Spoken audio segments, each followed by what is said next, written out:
Hello and welcome to the Thursday show on the Frontline Gaming Network. My name is Paul Murphy, your host. I'm joined by Adam Camilleri. Howdy, everybody. And Dustin Hinshaw. Hello, everyone. Oh, thanks for joining us. Thanks for everybody that's already in the chat. I don't know if you heard that little behind the scenes. We had a false start. We'd call this back if this was the Olympics. We went back to the starting line. Paul Murphy, he jumped the gun a little bit.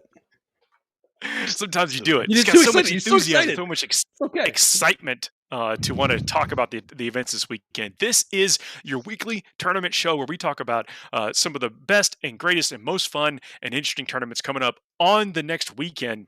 That's what we talk about it on Thursday, so you can get ready for the weekend. We're going to tell you about some of the lists you'll see, what we expect to be the top list, and maybe about how to beat some of the stuff that you see out there. This week, we're going to be talking about at least 2 tournaments, maybe a third. You might want to tune in this weekend on Warhammer TV. You know, we'll see. Might be something interesting happening. But we're going to jump in talking about, I'm about to butcher this name, Leicester. I'm so happy you said it, not me. It's Leicester. It's Leicester. I actually wanted to come out, and he's from Liechtenstein, from Knight's Tale or whatever, but I didn't. Yeah. But that's what I looked at when I saw the notes. I will say that how cool is Paul Bettany? Just can we get? I was like, what? Anybody old enough to see Knight's Tale when it first came out? Of course.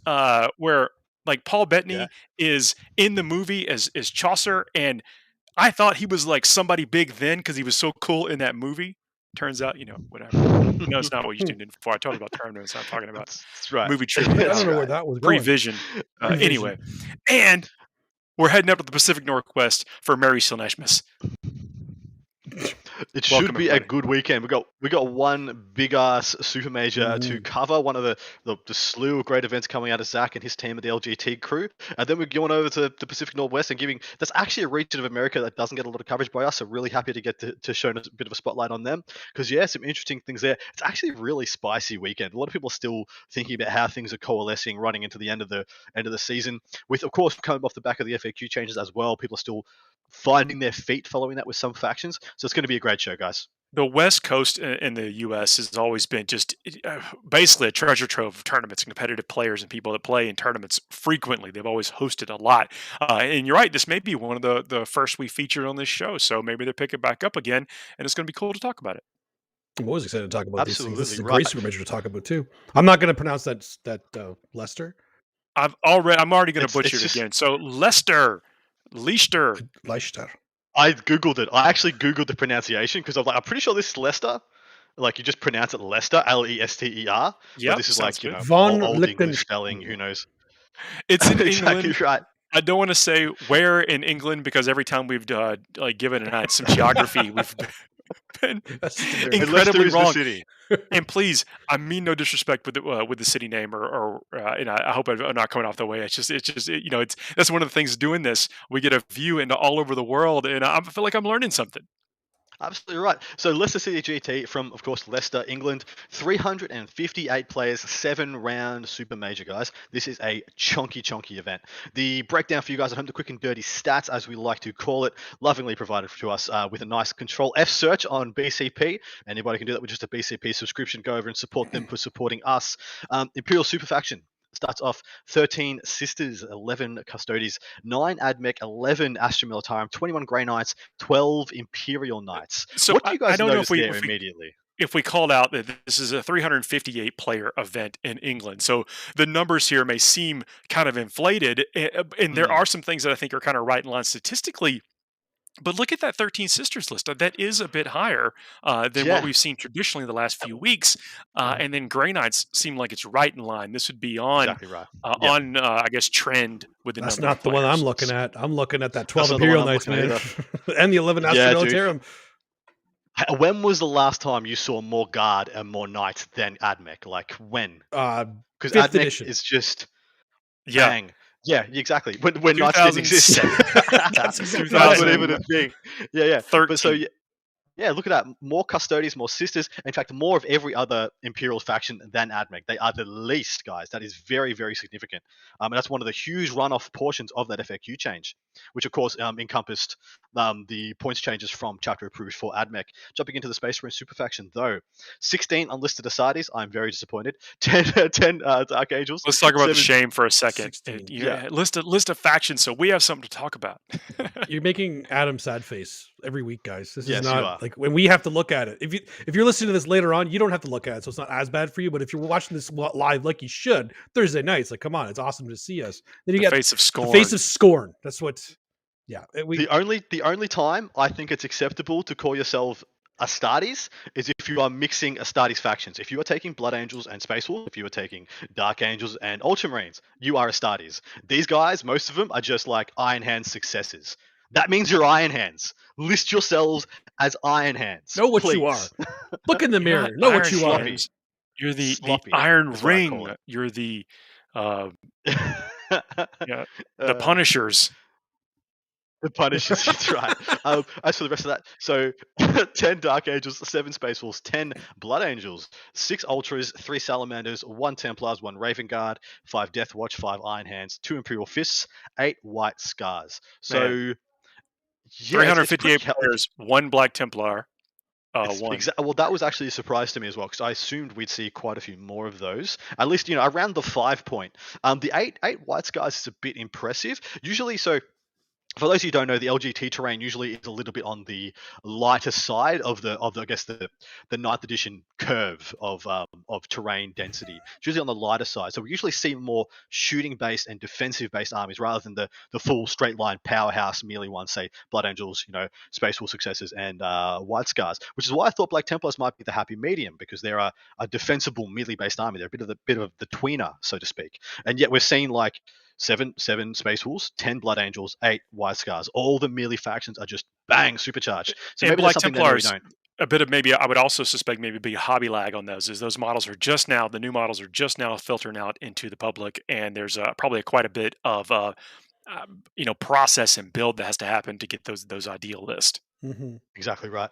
So jumping down to the Chaos Super faction, actually a really healthy Chaos Super faction here, guys. 7 Chaos Super, 10 Chaos Space Marines, 16 T-Suns, 31 Death Guard, 4 Demons, 5 Renegade Knights.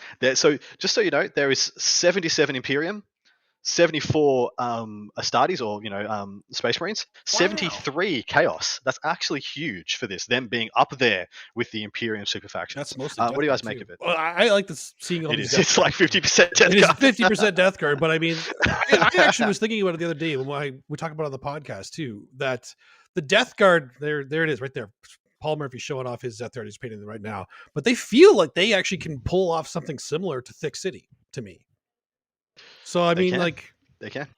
Isn't I don't understand why people weren't doing it earlier. I feel like that's a good way to run them too. And now the problem is now that there is going to be a lot more thick cities, people are going to have to start gearing towards it a little bit more. Tech. So it's now now because they're getting tech for it, now the Death Guard are like, well, crap. Now what we were good at before, somebody else good at it, so people are getting more ready for it. But there's still a lot to play with them for sure. It's actually an amazingly good point. All the things that you leverage, especially like Dark Technomancers and stuff, just isn't even a thing versus Death Guard.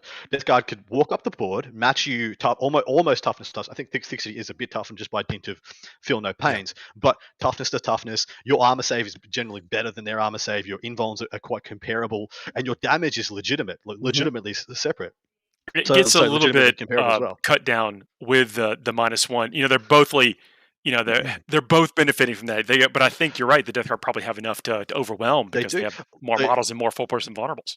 Death Guard also have the beautiful, wonderful, applicable Fight's Last aura, whereas you have to get an Archon with only an engagement range to have the same thing. Now, here's where the difference is. 1 Succubus is all it takes to make that game go from parity to parity to in the Drukhari's favor. And on top of that, they get to pick the engagement because they still advance and charge and go like 7 or 8 inches. And so that's the difference. That's the only thing between those two armies. What is it now? 90 point Succubus? 85. 85. Yeah, I think it's 85. Yeah. I mean, it's better than 60. Yeah, it's damn sight better than 60, my brother. Oh my god. But yeah, keep it going with these super factions. The Xenos super faction, 21 Necrons, 32 Orcs. If you can see what the name of this show is, that's the reason why. Orcs are the most represented faction at this event. 5 wrapping up the rest Oh, of so that. it's green But in Leicester. it's all that glitters is green in Leicester. It is kind of crazy to think. I thought Orcs would be on the decline, very much something taking possibly a backseat or bubbling away below, recoalescing what their lists and their best competitive archetypes are. People in Leicester seem to think different. They're like, well, Orcs are fantastic. Let's roll. Yeah. What do you guys make of it? Go ahead, Paul.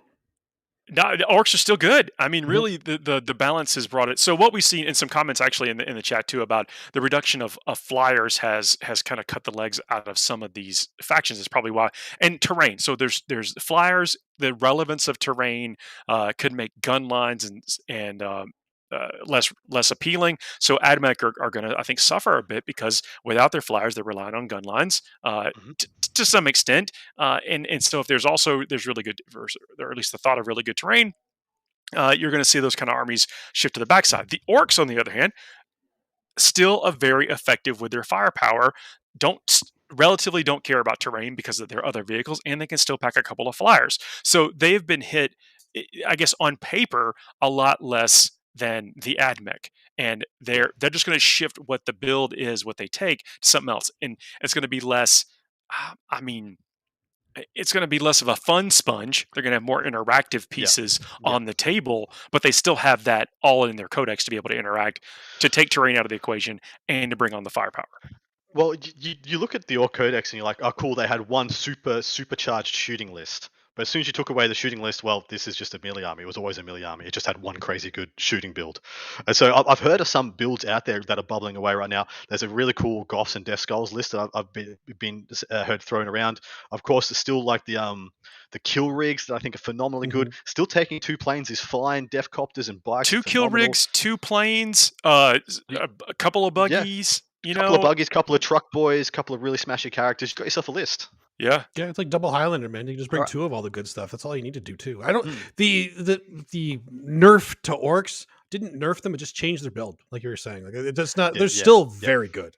They just need to I think change it's it actually the mark of a good balance update when you still make things enjoyable to play. You reward Absolutely. the hobbyist. Yeah. Well, it's really true what Paul said though. The AdMech hit was kind of holistic. It was kind of across the board at every level of their army. They just took a knock. Whereas you're right, just only the best list in Orcs took any hit. Everything else is just fine. All right, jumping down to the Hive Mind Super Faction, we've got 4 mixed Hive Mind. 10. Did we say 5 Tau? Any Tau? Yeah, 5 Any Tau. Tau faction I did, players yeah. out there? Anybody going to this event with as many people going to the event and us doing the live show? Anybody at this event? Let us know what you're taking if you are in the chat. Yeah, Right gotta now. make sure you let us please know. do. Oh yeah, Thanks, that's right. Repping the Sky Shield shirt. That's right. Warlord Titan on a Sky Shield, guys. Love it. Hive Mind Super Faction, guys, 4 mixed Hive Mind, 10 Tyranids, 2 GSC. That's actually under what I thought the Tyranids would be. I thought to be around the same around where Grey Knights are. If I had to guess, Grey Knights are around 21 and Tyranids are less than half that. I would have thought they'd be somewhere between 15 and 18. Were you basing that thought on that maybe Tyranid players already have Tyranids? They have all this stuff that's functional now? They have everything they need. One unit of Hive Guide is enough to make a very strong list. You want to go 2, you want to go 3, that's up to you. Sure, go for it. 1 is more than enough. And then all you need is Gene Stealers. Hey, do you play Nids? You probably got Stealers. Well, did you play them at 8? You definitely have Did you play Stealers. Space? I'm going to make a broad. broad. The first thing that ever happened to these guys. Exactly. Let's say a broad statement. I think if you're a long-time Tyranid player, you probably already have at least 2 units of Hive Guard. Yeah, exactly right. But even for, like I was saying, even the new players probably have 1 unit of 6. And then bang, everyone's got a Swarm Lord. And if you want, you got a flyer in as well. The only stuff you really might not have is the Malanthrope, Maliceptor, kind of some of the little peripheral bits, the tech pieces to really optimize that list. But most people have the stuff, and so I expected to see more. But 10 is still pretty healthy. I'm excited to see how they go. Jumping into the last super faction, Eldari, 4 mixed Eldari, 30 Drukhari, There it is. 3 Harlequins, 4 Asurani. There it is, boys. Faction podium reads as thus: Orcs first place 32 lists, Death Guard in second 31 lists, lastly Drukhari with 30 lists. Very healthy, and pretty much what we've come to expect. Like Death Guard being on the podium is exactly what we expect now. When you say pretty healthy, let's look at this just from a pure number perspective here. And with 32 orcs, that's what is it? That's 93 list. That is yes. That's what is 27, 20? I'm 27, 28%. It's a lot. I don't know if that's 358 right. players. Out of 368, Yeah. somebody check that with a calculator. I'm going But completely it's by high, the seat of it's the pants. mid to high 20% for sure. Yeah. And yeah, just being 3 factions, it's pretty fearsome. And then if you were to put all the Space Marines together, it's obnoxiously big. They're like 74 lists. So yeah, you could definitely do that if you wanted. But yeah, this doesn't seem unhealthy. I would have thought the Drukhari and the orcs would be swapped, but there's only 2 lists between them, so I don't think it's a big deal. So we're talking about top players in attendance. Yeah, jumping straight in.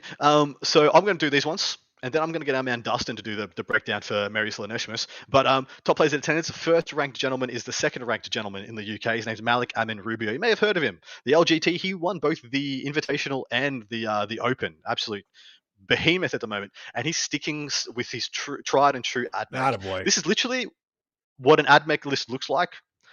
That was the top table list, and taken this hit. So it's literally like a quarter less list, or 15% less list. Lucius Patrol, Mars Outrider, so he hasn't broken the mold. He's staying exactly with what he brought into the dance. He has a Martial, a Manipulus, 2 units 20 ranges, and then it goes into the Mars portion. This one is another Manipulus, another unit 20 ranges, 5 Infiltrators, 7 Ruststalkers, 3 units of Ballistari, 2 singles and a unit of 2, 3 Cerberus Raiders, 2 Stratoraptors, and a Dune Rider. It's just the same list, but you know how many 1 unit less of what's everything. the squad size of the Cerberus Raiders? Just a 3-man. Okay. Yeah, just one single 3-man, just to be annoying.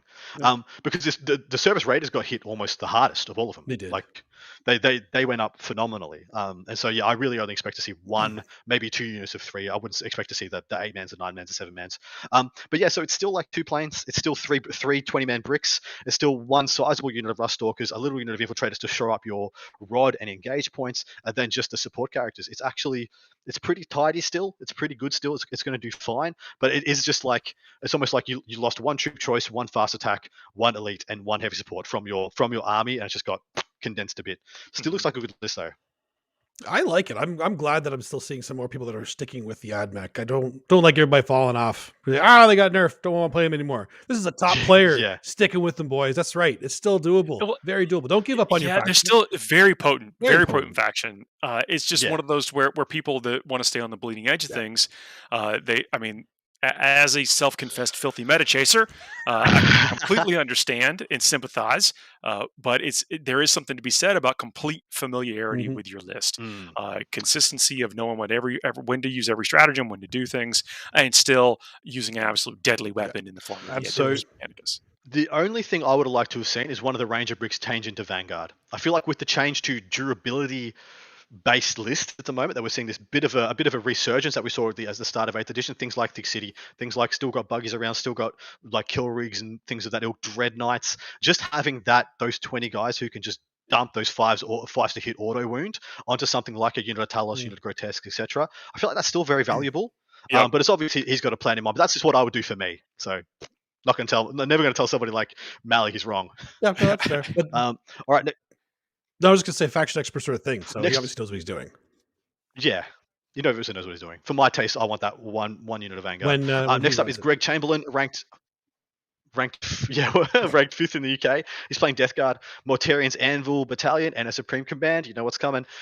Death Guard, Demon Prince, Malignant Playcaster, 3 units of 10 Poxwalkers, 3 units of 3 Death Shroud, a Foul Blightspawn, because you don't leave home without it, 3 PBCs, and Morty. Yep. I love seeing Morty in this meta. Like, I can't tell you how much I love to see him right now. Yeah, same. And I like the consistency of this list, talking about picking your secondaries, having basically protecting points. This is a power protect list, if you ask me. This can come away with maybe not 100-point wins, but you're not getting anywhere close to the max points off this list either. Yeah, but Paul, there's exactly right. It's never going to give up 100. It's Death Shroud. 3x3, buddy. Look, Death Shroud. Again, I don't want to seem like I'm second guessing the players, but if those were 2 units of Blight Lords and maybe a unit of Death Shroud, then he's obviously going all the way. That's right. The only reason it won't go all the way because it's Death Shroud instead of Blight Lords. You heard it here first, folks.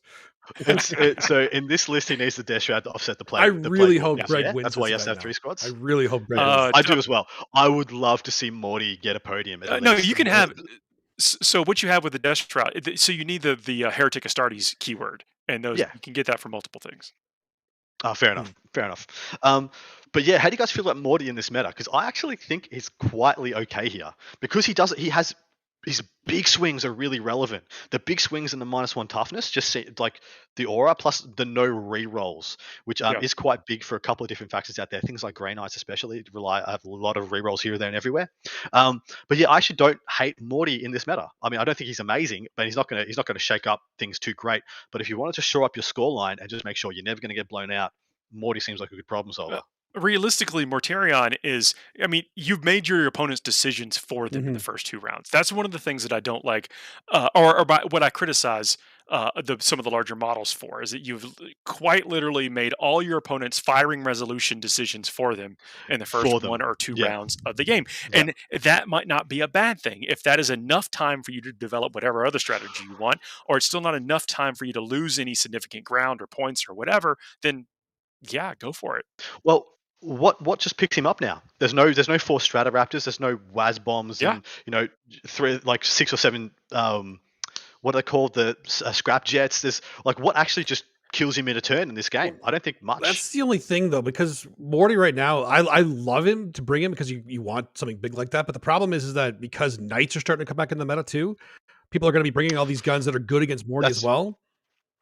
We talk about the window, yeah. Yep, the window. There it is. The Morty window is there, and it's closing. This might be a really good tournament to bring because the Knights haven't gone too high up, but 12 of them is everywhere. They're rising. And they're on the rise. He's actually a good Knight solution. He is a good Knight solution because Knights won't kill him in a turn, but he'll go out and ice a Knight every turn if you let him easily. All right. So they're battling out on table 4 and 5, is what you're saying. Yeah, 4 and 5. Next up, we got Conrad Barkowitz. This is the 6th ranked UK player playing Iron Hand Successors. Now, we're going to get a bit samey in the rundown here but Iron Hand Successors, well-rounded range, board heroes, of course. Patrol in a Vanguard, Primaris Chaplain on bike, Techie, 5 Incursors, 2x2 company vets, 2x5 devs. Now, I know for a fact this gentleman has gone for the 3 multi-melters, 1 grav cannon configuration, which I'm personally a huge fan of. He's got a drop pod. Then his next attachment is Hecaton Chaos, because he's actually playing as Minotaurs. So that's the named Minotaur Contempted Dreadnought. Then he has a Contempted Dreadnought, which is also going to be a character. So he's going to have 2 character-protected Dreadnoughts. Then he's got 3 units of Vanguard of veterans, 2 5-mans and a 10-man, so you can have 4 units of 5, a Whirlwind Scorpius, and a Landspeeder Storm. Now, when I saw this list, I was like, it's actually a hell of a lot of stuff.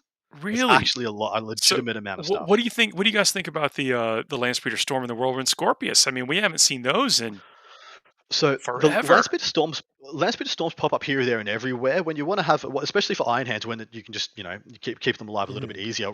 Iron Hand Success is obviously not, but regular Iron Hands, they get a feel in their pain. They add another wound or 2 to their profile. But they're very good for the games where you need to chuck something in the middle for Oath, and you don't want to extend anything of value, and also to just shore up and get a 3rd quarter for engagement on all fronts. I'm a big fan because 55 points for that many wounds and that kind of speed, it's actually hard to come by in a lot of other places. But yeah, Dustin, any thoughts? I actually really like it too. I didn't even know about that named character for the Minotaurs. That's. Did you have to look that up, or did you actually know that just by looking at it, Adam? I just know. When I wrote it out, I'm like, I know. You just I've heard about that flex. Wow, look at that. Look at that setup and flex. Straight up flex. Well, it's the modus operandi of the Iron Hands. If you're not going to have, because they're always going to want to use that March of the Ancients, whatever, they have the character Dreadnought, and you're like, well, 2 is better than 1, right? So let's find a character Dreadnought to chuck in my list. Yeah. And he's the only one. That makes perfect now sense. With the Chappie Dread's gone. We're still seeing a lot of the devs and drop pods too. Yeah, well, there's only really 2 factions that can pull it off. I mean, the White Scars can do the devs in the Rhino quite well because they can get it after the move. Which I like that way better than the drop pod, by the way. Me too. I like that personally because the drop pod can be used against you. The Rhino really can't. Well, not as badly. But it seems like Iron Hands and Space Wolves are the only 2 factions that can really pull off a premium drop pod. Yeah. Yeah, I can't think of. But fair. No, like I still like it. Like, don't get me wrong, I really like it. Yeah, I can't think of any others either. It still gives you a lot of like alpha strike if you need it, or like the first 3 turns. It's a huge threat that a lot of opponents need to respect too, because they just come in and shoot whatever they want if you don't either zone it properly or hide what you need to.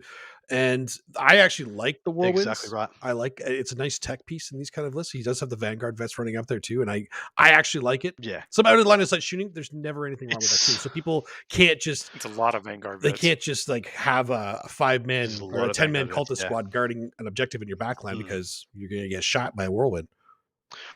The other thing I really like the Whirlwind for, so personally, I'm love it or hate it with the Whirlwind Scorp because it's just so expensive. But if you're going to take it, taking it in a meta that has a lot, a lot of Grey Knights is a great one because it is a purpose built Marine killer. Yep. You know, strength 6 -3 2 damage, perfection. All right, moving down. Ben Jones, 7th ranked UK player, playing Drukhari. He's got an Artist of Flesh, Blackheart, Artist of Flesh patrols. That's his 3 patrol breakdown. Homunculus, 10 Homoxites, 5 Racks, 2x4 Grotesques, 2x2 Talos. Goes into the next attachment. This is a Court of the Archon with an Archon, Drazar, 5 Cabalites, and 5 Mandrakes. And then his last attachment, Succubus, 5 Racks, 4 more Grotesques, a Chronos, and 2 Talos. So in hindsight, that is 3 units of 4 Grotesques, 3 units of 2 Talos, single Chronos, and essentially a bunch of chaff and a bunch of support characters. That's some serious beef. Exactly right. I love Drazar too. Yeah. By the way, I'm just going to point out, people, do not overlook 10 Homoxites for the amount of damage they'll do. They will catch you out every time if you just think they're forgettable. Because he's got these guys ticked up with, I think, most of the guns, like the Aussies and the Hex Rifles and whatnot. They're actually surprisingly effective. Yeah, you don't see them very often, but I actually like them. I think we should see them a lot more in the AOF detachments, like the Artificer of Flesh, because they're a little bit more durable, even with because of the Feel No Pain -1 damage. Those 2 damage guns, you'll be able to survive a lot of those a lot more, and they slap. Like we've seen them represented more and more in list where previously you had not seen them at all, if you ask me. And now they're starting to creep into list. They just do more than you think they would do from shooting, and then do more than you think they would do when they charge you, especially with that 1 CP rerolls a wound. Yeah, for sure. All right, next up is Nassim Fushane. This is ranked 9 in the UK, and he's playing Iron Hand Successors as well. Little same but different. He's playing Whirlwind of Rage and Master Artisans. He's got a patrol and a Vanguard as well, but you'll see it's quite different. Promos Chaplain on bike, 5 Infiltrators, the same Relic Contemptor we saw before. It's going to be a character. A unit of 5 Vanguard Vets, 2 Landspeeder Storms, a Primaris Lieutenant. There's 2 regular Landspeeders. Sorry, they've got multi-melters, I remember. Primaris Lieutenant, 2x2 Company Vets, 2 Redemptors, another 2 units of 5 Vanguard Vets, and then the 2 units of devs in the drop pods. This gentleman has gone for 2 of each, 2 multi-melters and 2 grav cannons. And of course, rounding it out, he has that Landspeeder Storm as well. So it's kind of interesting to see how same but different these 2 Iron Hand Successor lists are. One's going right into Dreads, like 2 Redemptor Dreads, only 5 less Vanguards, still has the devs, still has lots of other bits and pieces. I'm not quite sure which one I like better, but I think they're both legit.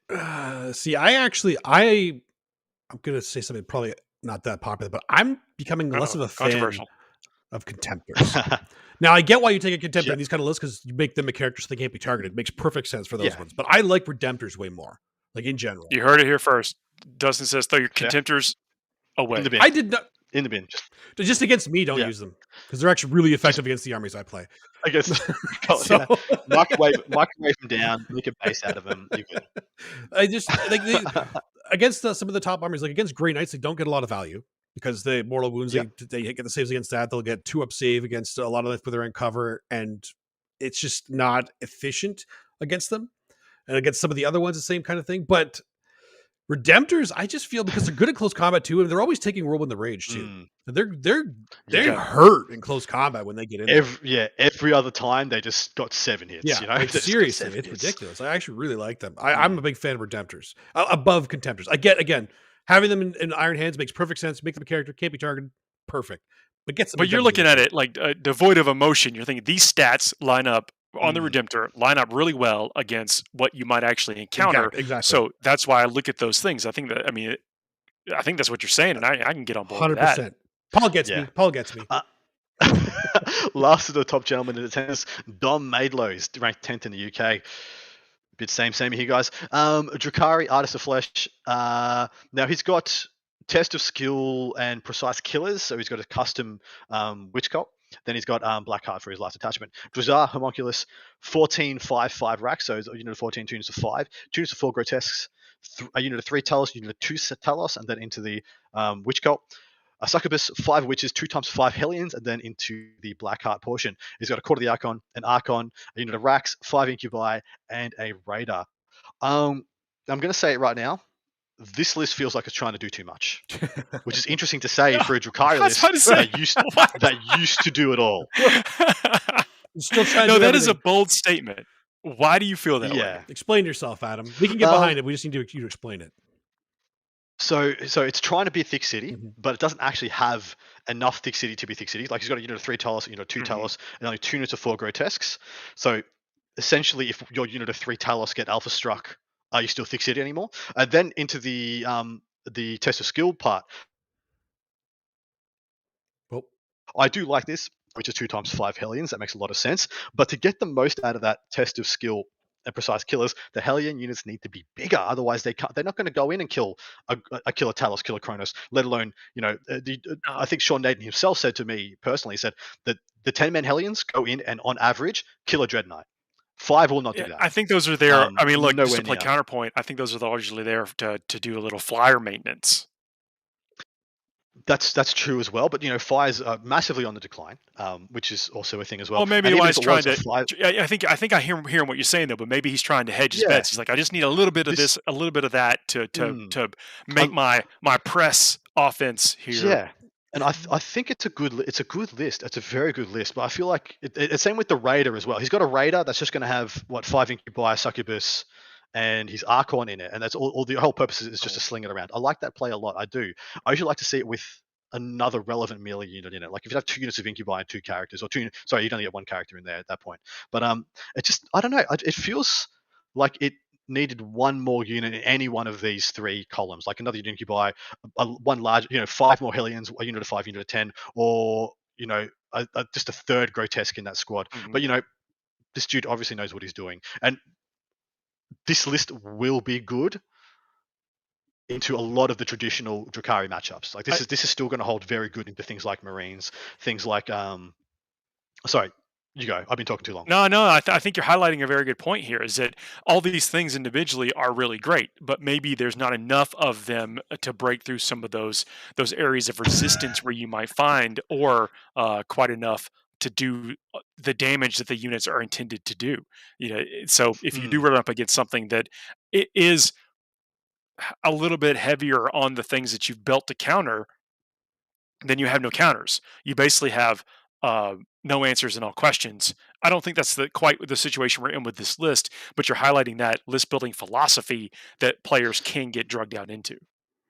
Yeah, I think it's trying to do everything. And look, I might be completely wrong, and this guy is a savant with this thing, and it can't just do everything at once. In which case, all the power to you, Dom. Moving on, though. So what do you guys think about all this list? Actually, it's one second, though. Yeah, but before we move on to the other thing, let's pick a winner, and then we're going to take a break and get a word from our sponsors. Yeah, well, I wanted to point out something. So in a lot of events we've seen recently, especially ones in other European countries, a lot of Scandinavian countries, we'll see the first 2 or 3 lists of the couple of top guys are just kind of playing random off-meta stuff. Like the gentleman who's playing the demons, who's the top ranked guy in Scandinavia. I can't remember his name right now, but he takes essentially monster mash demons to every event, and he's the number 1 player in that region. We've seen the same thing in some Spanish events, seen the same thing in some places of America and Canada. Malik is playing Grey Knights. The guy under him is playing Death Guard, a single, essentially apart from Morty, a single detachment Death Guard list. And then we've got a very homogenous next 4 guys. Is this a phenomenon of 9th edition, or is this something we've always seen where the top kind of couple of dudes just do what they do and everyone just kind of below them not so much falls into line, but follows some predictable paths? I think that's an anomaly. I think that we're seeing more of where the people that want to chase that on the bleeding edge, they're not necessarily innovating. Some people do innovate, in which the game allows for, but I think that is the outlier. Oh, so you think it's the exception and not the rule? Yeah, but I think it's a great exception, and players like these, the ones we've highlighted here, continuing to innovate, they help drive that next shift, and then you're no longer the innovator. Then people think you're net listing. They don't know it's your list. They just know they heard about it somewhere. Yeah, that's fair. Dustin, do you have any thoughts on that point? Yeah, so I'm on the same page as Paul with this because I think it is an anomaly. I like to see it more, and I want to see a lot more top players actually like stick with those armies. I'm wondering if it's when they're faction experts and their faction just happens to become like the best one for a little while, and then they get kind of used to it and they really like where it is even when after it gets nerfed, like we see with Malik right here sticking with the admech. He feels comfortable with it. We'll see some people may move away from Drukhari, but there's still gonna be some fact like, you know, Scari's gonna be playing Drukhari for he'll watch this forever, and he's gonna keep doing it too. So is it that some people just maybe they find their voice with an army and then they stick with it after that? So I'd like to see more of it, but I do think Paul's right. I think this is kind of an anomaly, but I think we need more of it. I want to see more guys. In a giant field, in this many rounds, you need consistency, and you have to be able to manifest that consistency. The either because you have efficiency in your units, or you've got just expert skill in your play, and you know what to. You've manifested your own consistency either in your tactics or your performance with your army, the way you've ritualized your first 2 or 3 turns of the game, or whatever. And players can come to that conclusion in a variety of ways. So one point I just thought of, one reason this may be the case, we're T-minus under 2 months to the end of the season, boys. Players just might not have, like someone like Malik, who's like put a solid 6-8 months into getting to a perfection level, an expert level of admech, is like, well, in 7-8 weeks before the end of the season, can I get good enough with another faction to be better than where I am now, or do I just stick with what brought me to the dance? That's definitely a good point. And legit, in the interest of time, let's pick a faction winner. What faction do you think is taking the crown here? And then we'll take a short break. Go for it. You put your hand up, Adam. You know, I know what I'm picking. I want Greg to go all the way. So that's much who I'm thinking too. With Morty, I want that in my heart, but yeah, stuff it. No, he's getting the podium. Our boy, Death Guard, winning this. Death Guard are winning this. It's happening. Dustin, you're saying Death Guard? I'm saying Death Guard. It's happening. Let's do it. I got to defy convention here and say orcs are taking it. You cannot not pick Death Guard, Paul. Yeah. It's because there's Death I love it. I know, contrarian bastard, like just sitting up there above me, lording it over. But no, let's hand to Destiny, Greg. Hand to Destiny, Greg. Win it, mate. Smash it. Take it all the way. I hope he does take it all the way with Death Guard. That's then that'll be like they'll people like, oh, you're net listing. Like, what are you saying? No, I just yeah. It would be such a story of the event, wouldn't it, to see Death Guard just club it in this meta. I'd say they have a 1 in 3 shot taking it down. So. It's true. They have good odds here. We're going to take not 1 in 3. I think, what is it? Well, whatever, the 30-31 list. Yeah. We'll take a short break. Word from our sponsors. Please check out the stuff from Frontline Gaming.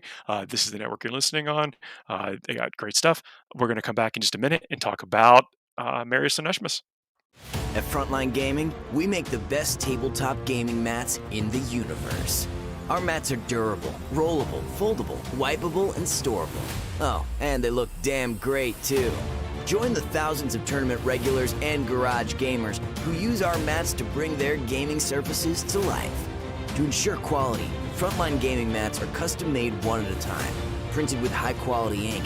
Our immersive designs stay crisp and are available in a wide range of styles and sizes. So whether you're playing a war game or a skirmish game, whether you're fighting over an alien tundra, fantastical forest, or real-world setting, there's a great-looking battlefield for you. Our gaming mats are printed on extremely durable neoprene backing, so they won't slide around the table.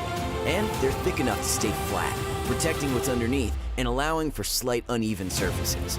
We know from experience that an easily portable gaming surface is just better. Every mat comes with a sturdy nylon zip-up bag for storage and transportation. Whether your next battle is in your home or at the local game store, you'll be able to unroll your FLG mat and get gaming right away. Our products are all made and tested by passionate gamers at Frontline Gaming HQ right here in the USA. It's time to take your battlefield to a new level. Frontline Gaming, champions of tabletop.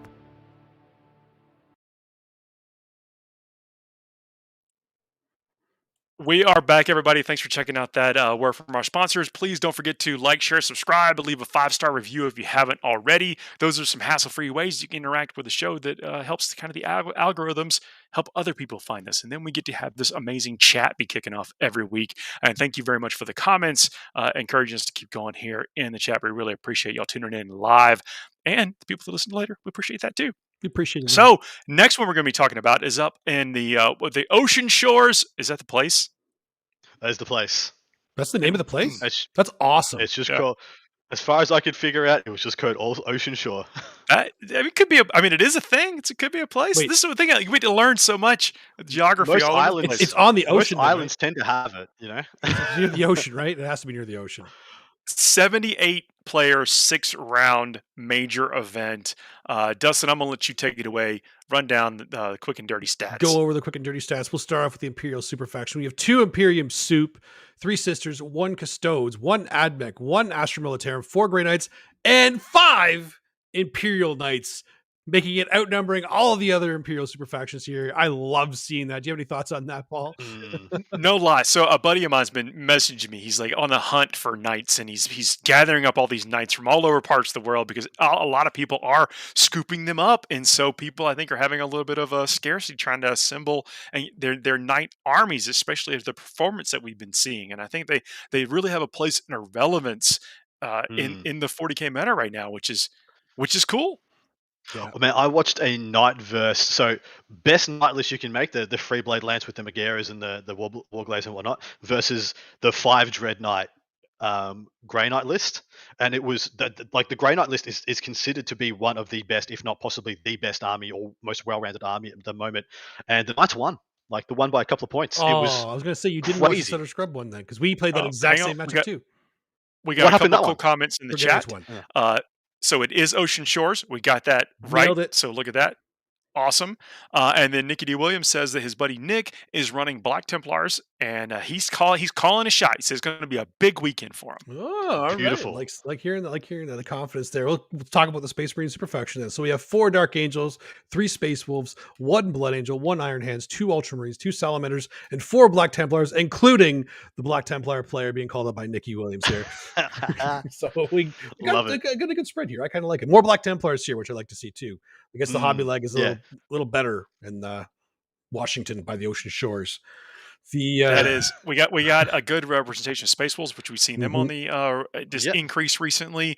More Dark Angels actually than I would expect, and fewer Blood True. Angels. I know I would always suspect more Blood Right. Angels, but I really think the Blood Angels are positioned pretty well right Mm. now, and And- I would expect to see a few more of them. I thought it was strange that there was there's 8 White Scars over in the UK, traditionally where White Scars would be considered to be less good than some of the more linear or shooty Space Marine ones, and whereas this one we see no White Scars, absolute donut. I find that quite interesting. How on different continents, same mission pack, possibly different terrain, 8 and 0, completely different. Yeah. Yep, that's a big difference. But going on to this Chaos Super Faction, 2 Chaos Soup, 3 Chaos Space Marines, 4 T-Suns, 6 Death Guards, so still outnumbering everybody else, no Demons, and a single Renegade Knight. Now, Renegade Knight faction. Do you know why there's less Renegade Knights than Imperial Knights, though? Do you have an idea of why that might be? Is this a thought exercise? Thought exercise. Is that I have an idea, but I'm just curious what your guys' thoughts are. Imperial Knights just have more rules, just more well-rounded, more fleshed out, have more tools we and got more that options. supplement, man? But Renegade Knights have more straight line power. Like they actually hit a little harder, shoot a little better. Yeah. Mm-hmm. Paul, do you have any thoughts on it? Someone knocked all the spikes off their knight. in the Dropped last it. Yeah, edition that's and like, knocked them put all. Yeah, that makes perfect sense, actually. Uh, Yeah, for me, I think it's actually because the Renegade Knight faction is a lot better with the smaller knights, and you just spam them. And most people don't have that many to spam right now. don't have 9. They don't have warrior like axes, 13 or 13. however many you can actually bring. Yeah, because they're actually yeah. you bring like one big knight and then however many small knights you can with the Renegades. The Imperium you could take 3 easily. That's my thoughts on it anyway. Also pointing out the Megara on the Chaos side is missing keywords apparently compared to its Imperial. Yes, that counterpart. is also correct. Yeah. That is also correct. So the Xenos super faction, we have a single Necron and 2 orcs with no Tau. So not many Xenos Like the Necrons and orcs. It's 2 orcs still the most there. It makes sense. Hive Mind super faction, 3 Hive Mind, 4 Tyranids, no GSC. That's gonna change. It's gonna change. It's coming. We saw some rules. Crossfire. Crossfire. Ah, Yes. Eldari super faction. We have 1 mixed Eldari, 3 Drukhari, 3 Harlequins, and 0 Asturiani. Going over the faction podium, that means that Death Guard are the most represented, followed by Imperial Knights. I think that's the first time we've seen that happen. Yeah, making the podium. yeah. And how many? And I don't know how many episodes we've done, but that's the first time I think we've seen Imperial Knights. This is be on the podium episode like this. 25. They've got an honorable mention in 4th place before, but I think this is the first time they've hit the podium. True. That's true. Yeah, I mean, Tyranids are on here too now. They haven't actually been on Yeah, there it's for true. their 3rd, and they're tied with Grey Knights, Thousand Suns, Dark Angels, and Black Templar. But Black they're Templars. there. Oh, so one thing before it goes off. So Gregory's in the chat. He says hope he doesn't blow that goodwill. You've been touched, Nice, my friend. nice. You've been touched. Yep. It's good for one get out of squeaky Yes. situation card. Don't waste it. it. So we do have a couple top players in attendance here, though. We'll go over the Steve Trimble will be there, 19th in the USA, bringing a Custodes, Shadowkeepers Battalion. You got Trajan. Oh man, I can't read your. What the heck is that? I'm assuming that's the Dawn Eagle. Is that like Shield the- Captain on Shield Dawn Captain- Eagle. That is not what Yeah. that says, but all right, I'll take your word for it. We got 3 card, 2 against a 3 Sagittarius, 6 Say Centaur, it and say 3 it how it's spelled. Telemons. See, I actually got the rest of it. And it is not easy to read this if you're not Adam Camilleri writing this down. Believe me, it's I like the combination of Trajan with the Telemon. mhm. Those you can just you could basically divide the table into like 4 zones and just go down the line. Mhm. I wait for the day when Paul reads one of these out and just reads it verbatim. I was He's got a tempted. shadow I was very tempted. a bat trash. Bat trash, Go, Dakota Donnie. Dena, 3 guard, 2 times 3 Sagitt, 6 Ven, 3 Telam. Sajit 6 Ven Telam. Yeah. 6 Vin 3 Goodness. Telam. And a merry 6 Vin 3 Telam to you. Yeah. It's a new this is Christmas just a wish from Frontline Gaming here, guys. This is just a good, safe Custodians Yeah, list. He's for going to sure. take to the last probably on 3 mostly unkillable Telemons. Maybe he Yeah, loses one every if somebody's time. really dedicated. And then, Another he just- power protect list. Anytime I see that, I think when I look at lists like this, like your work is cut out for you, and you know what you have to do, but it's just hard to do. It's like, I know what I have to do, but do I have the strength to do it? That's Yeah. what you have to ask yourself when you Well, see this, because you know what they're taking for their secondaries. Yeah. I actually really like 3 Telemons into Thick I City love 3 Telemons. because I'm like, what you gonna do, bruh? Yeah. Like, Come at me, bruh. yeah, But they have You're to make not gonna it. do- So anything. the Custodes player has to make it to that matchup. That's true. It's true. It's true. So, that's something that's worth talking about. Maybe not, maybe because we're limited on time on this show, but maybe that's something to revisit on the next week or on another show. Is how do you get into that situation if you're taking a non-conventional list? Mhm. Exactly right. There's one list I liked, and I like this gentleman quite well. His name's Tyler Bortel. You want to read out his list, and also in brackets what he titled his list as? It's quite funny. Oh, Tyler Bortel is a fellow Hive Mind player, so I love this guy. I love this list too. In brackets that I'm supposed to read now: reject modernity, embrace it says tradition. You didn't spell tradition Yeah. wrong, or did he spell tradition I wrong? know, love it. Just like a plebby Hive Mind player would. Wow. Bang! What? I'm out of here. It makes up from Adam. Just runs off too. Hey, how many people are not playing your faction this weekend? Oh wow. Oh my god. I had to pile on, and I feel dirty doing it. I apologize. I'm so sorry, Dustin. Crossfire. It's coming. It's- Crossfire. We're getting our licks in while we That's can right. now, because we're all going to be. Yeah, you are until not he's gonna like be able doing to get any picking up licks in. models. Oh, you're all so much trouble. Anyway, he's got to force all the Hive screwed. Mind Levy Battalion because you've got to. And he's got a GSC patrol as well because you need the Blitz to protect you. So in the battalion, we've got a Malanthrope, a Neuranthrope, 2 times 10 Hormigons, 27 Devil Gods, 2 times 3 Warriors. I'm assuming they have the adaptation, so they're giving +1 to hit Hive Guard, or at least one of them. 6 Hive Guard, a Lictor, a Maliceptor with the upgrade, I'm assuming as well. Three Yep. is that three Sky Striker swarms, or is that one of three? A unit of One unit of three. One unit of three. Okay. 2 barbed Heraldals. Yeah. I always see Tyler bringing these barbed Wow, Heraldals. okay. I'm actually a huge fan of these. I love them. I love them. That's the Why is embrace that? tradition, because that is his traditional Yes. play. See, I actually love it. He finishes off with the Magus and 2 Acolytes because Blips and Broad is easy that way. Plus mind control. I'm assuming he has that and probably massive gnosis. But the barbed Heraldal, I'm going to talk about them for a second because these things are awesome. I brought one to the team event that I went to. That I brought a single one and it was all-star the list. 100% all-star the list. When you give that thing +1 to hit, it is so consistent. It's basically Hive Guard. What does it do? It's like, why would you even include this in the list in the first place? So it's a big monster. 2 up save naturally. Toughness 8. 18 wounds. So it's already a monster. And if a Leviathan, if it's near any synapse, it'll have a 6 up feel no pain as well. So it has the same amount of shots as the Hive Guard. So it's 12 shots, 2 guns that are firing 6 shots each. Strength 8, -2, flat 2 damage. It's also a monster. Okay. So you can make it 3 damage with the stratagem as well. So now suddenly you don't have to worry about rolling those 5s and 6s on Hive Guard because you're just getting flat 2 damage on the -1 damage stuff too. And they're going to be hitting on 2s because So Warriors are remember going how I to give said +1 to hit. remember how I said that Whirlwind Scorpius was great for killing Grey Knight power armor? The Barbed Heraldal is the next Yes. level. It of seems It pretty is good. like Grey Knight it is Destroyer. so good at killing those things. Yeah. It is so consistent. And again, Is damage 2 hard to come by in the Tyranid book? flat 2, yes, very much so. Shooting, it's like Yeah, lots it's so Barbed much Heraldal D3. and Execrete is basically the two. But this Barbed Heraldal is tougher.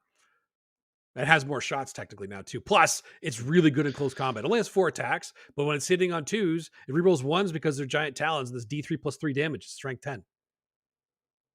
Okay. Dread Knights, something to be scared of. Yeah. Like Tyler's got 2 of them. it's quite good. Yeah, you put that on an objective, and the look on your opponent's face when you make an obsec in your command phase, it's pretty good. I love them. So I love this I list. rate them. The new Levy book just gave him like just a bit more oomph. Yes. Because when you had him hitting on 3s and someone was just like lightning fast, and you're like, oh, You're like, oh, I didn't kill a raider this turn with my massive, exactly. monster. Now that you're hitting on 2s, it sucks. it just makes it so much more consistent. Make one of them damage 3, and it just tears through things. It was my all-star on my list, and I had Hive Guard, so that says something, right? Exactly right. All right, we're getting towards the end of the show where we do our Fuego or Pedo segment where we run down a series of 5 topics and give ourselves 2 minutes to discuss them the best we can, see what production serves up for us. But before we get there, let's pick a faction winner for this event. Let me have a look at these numbers. Do I really need to? Come on? Yeah, you're going Tyler, Of course right? I'm going Tyler. I'm going with one of the Black Templars. The Black Templar boy that was called out in the chat. That guy's going to win. I don't know his name. Don't know what he's brought. That dude's my champion. I want to say Imperial Knights. That's what I'm feeling. I feel like that's what the warp is telling me. Imperial Knights, but I got to go with Grey Knights. I think Grey Knights is actually going to pull this down.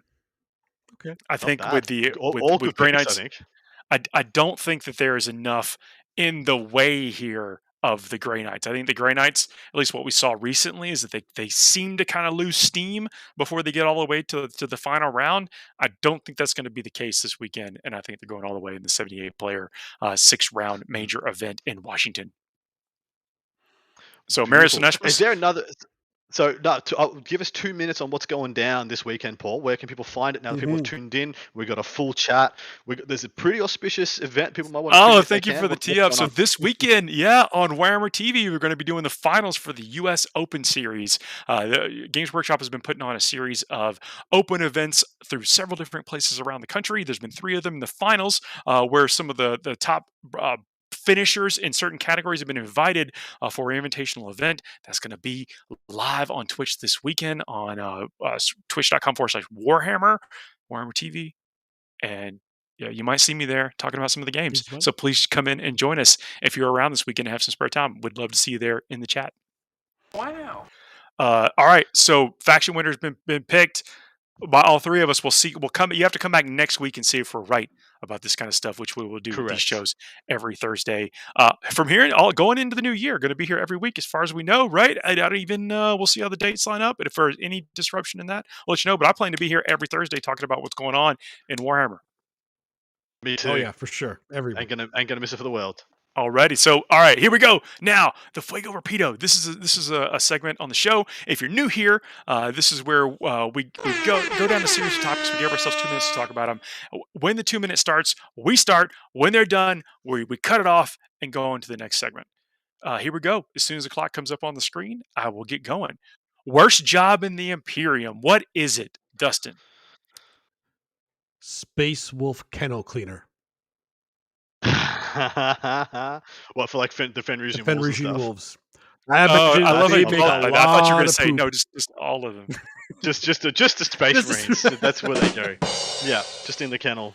Because you're going to be on the front lines and you oof. got to clean up crap while you're doing it, man. That's just awful. I'm going to say whoever cleans out I guess cleaning is probably the worst thing, but I'll say worst job in the Imperium. Who becomes the cornstarch?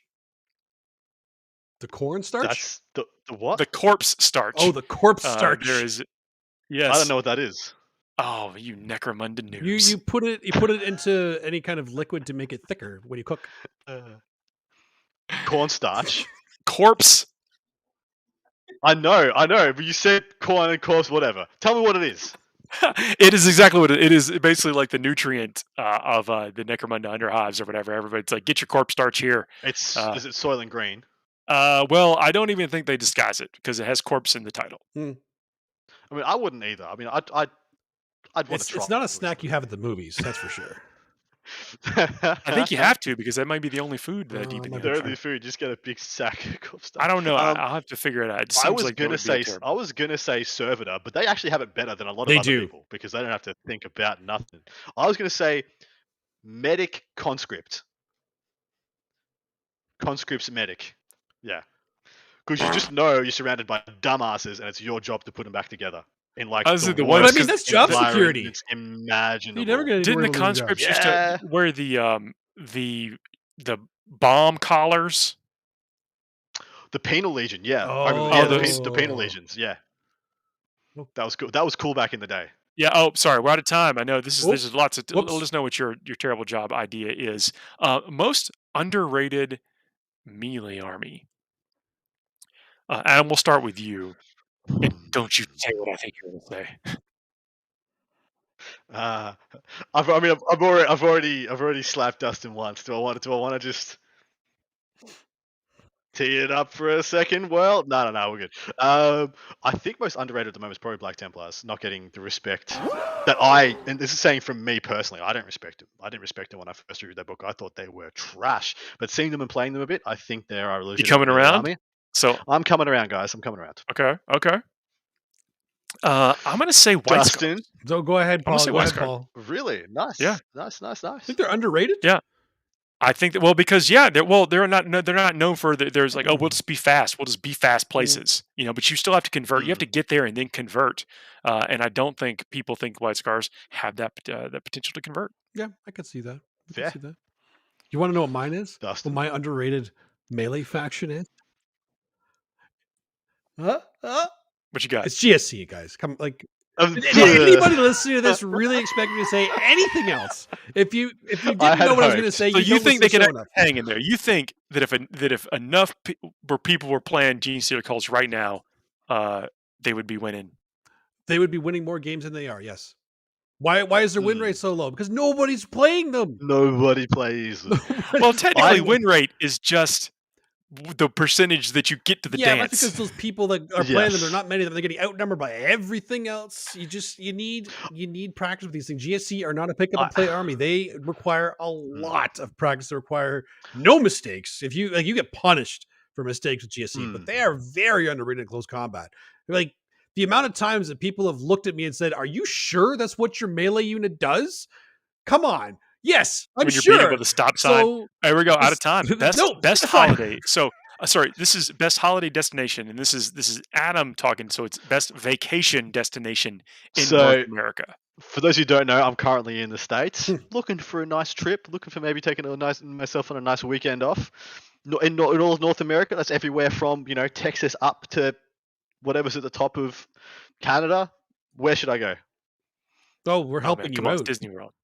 Gotta go. So you're Disney looking for World. like a theme park adventure, or Yeah, that's a good No, question. no, no. What are you looking for? Just a nice well, throw out whatever's your favorite, boys, and I'll decide. yeah. Well, it definitely is Disney World for me recently, but you know, also you got to check out some of the sites, the scenics.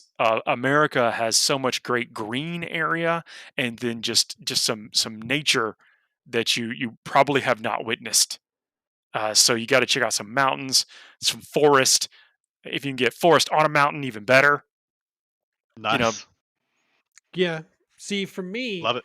Dustin? if I'm looking at Adam and I'm thinking what he would want to see, this is a guy that's from Australia, so I'm not thinking of destination places because to me Australia is already pretty freaking nice to visit.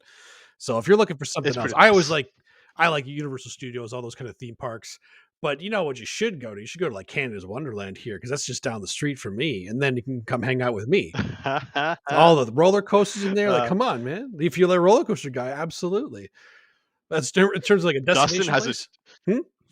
the reason Dustin has said that because he's secretly got a chalkboard next to his thing with the amount of times I diss GSC on it, and it's the amount of times he's going to kick my ass with them when I see him. he is going to rock you with those stop signs. Those You're gonna stop be like, signs, oh man, this is you my are going to have this is my travel nightmares. army. You know, it's just Nightmares. whatever. Stop signs aren't even that valuable right now, but they are going to wreck your day, and I can't wait for That's that time. His battle scribe just lists Revenge on Adam list Yep. 1, Revenge on Adam list 2. Yeah, That's it's all good. it is. It's gonna be a good It's time. gonna be great. That is hilarious. All right, here we go. Never have I ever blank in a 40K game or in a game of 40K. I will go Adam, first. Was that you want me to go first? I want to go first. Oh, okay, Adam, you go Never first. have I ever set to defend. Oh, Not that's good. once, That's good. Not ever. See, I forgot that was Never a heard of thing. So I would have never even thought to mention it, even though I can guarantee you I've never done That's it. true. I actually have done it. I've done it twice. I can count on one hand the number of times I've done it, but I've done it. So I can't say that. Oh man, I Fair. want Take to a drink. You man. can't never- say it. never gone first. Never made a 12-inch charge. No, these are not true things. Definitely, you know. Do you have one? Paul? God, let's see. I think it almost. This is complicated, but I don't. The first time I've ever put a special character of any type on the table, they have never made it out of round one. The first time, Ooh. I feel like Nice. with almost full assurance, every time I've put Mephiston or Dante or Corbulo on the table, they're gone within the first round. It takes me 2-3 games for it to work up. You know, like not just wanting to just To round 2. go crazy. Yeah, they never made it to turn 2. You just start leaving him in reserve for like just please baby. At least get to roll the charge. Yeah, please. Okay, I've got an easy one. Never have I ever used Desperate Breakout. Ooh, that's a good one. Because you have to have models left to do that. That's true. Or shooting to care. To shooting to be missing out on. Well, it's because you're Amelia army. You're just like, oh yeah, wrap me. I don't care. I'm just gonna Well, charge. Yeah, exactly. I got I'm not 47 going attacks. anywhere. I get to Yeah. fight first now. Yeah, it's fine. Look, we have to Especially get good in one. our jokes against the Gene Stealer cult You don't right have much now. time. They are, they are right. lurking. The We window know is that they are closing, lurking. boys. Yes, closing. Closing. They are lurking, and we They're will soon lurking. be eating our words. Okay, I think we're out of time on this one. Yeah, here's a divisive one: big dice or little dice. So I think we're talking about what is it, the 15 millimeter versus the 32 millimeter or right. something like that, or the 20, whatever they are. Do you not have any of the bigger ones there, Paul? Look, I'm trying to find. Yeah, I've got a scatter Oh. die. How relevant is? Oh, That's love it, nostalgic. love I it. love those. I miss those.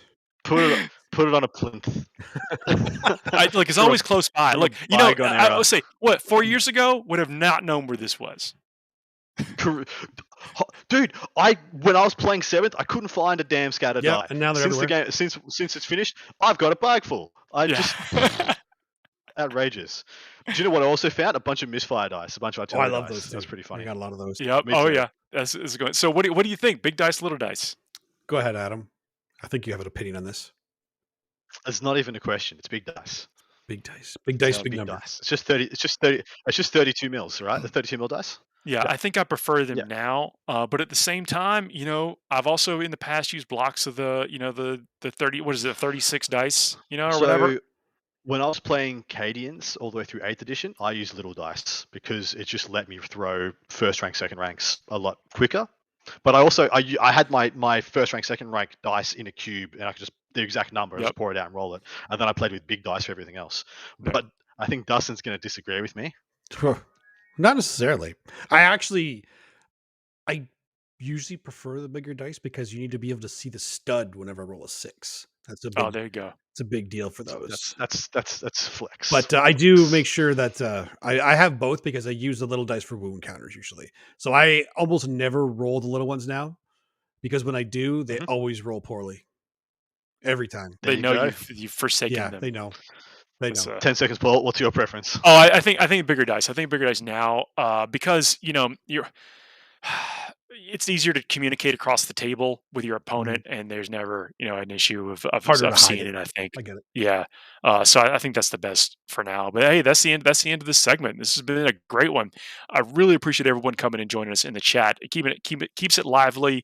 We're talking about some crunchy things, stats of tournaments, players, and this and list and that, and acronyms of this and that.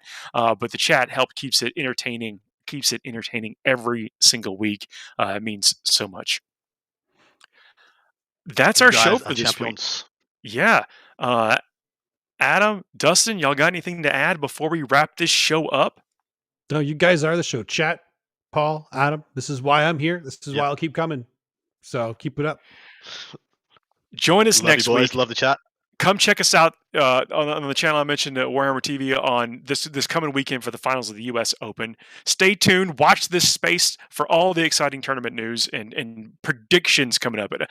Come back next week and tell us how wrong we were without picking the faction winners for the events that we've covered. If you are hosting an event or going to an event and want us to cover it, hit us up on social media, either Twitter, at Warmaster_TPM or Instagram or through the Frontline Gaming stuff. Let us know what you're doing and maybe we'll talk about it. Until then, we'll see y'all next week.